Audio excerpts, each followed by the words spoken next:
ජයග්‍රාහකව කවුරුන්දයි කියා විමසන්නට තමයි අපගේ මේ සූදානම.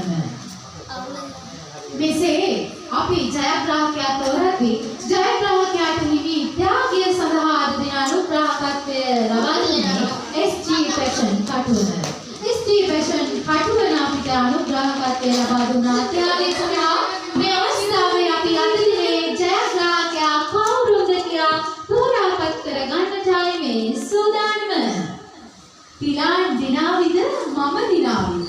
ජයග්‍රාහකයෙක් වේද ජයග්‍රාහිකාවක් වේද? මගේ වාසනාව නම් හර්ෂිකා තරම් සුබ නැහැ. ඒ නිසා මට ඉතින් තියෙන හර්ෂිකා දෙන්නත් දෙදියවා. නැහැ අද ඔබ දිනුවා. ජයග්‍රාහකයෙක් තමයි අද බිහිවුවේ සහිරු සිහන්ස. සහිරු සිහන්ස මං ගන්නේ පුංචි පුතෙක් වෙන්න ඕන. අද අපි අහපු ප්‍රණය තමයි ජලදීපිකා එනත සොයාගත්තේ කවුරුන්ද කියලා. ජලදීපිකා එනත සොයාගත්තේ ලුයි පාස්චර් කියන පුද්ගලයා. ලුයි පාස්චර් කියලා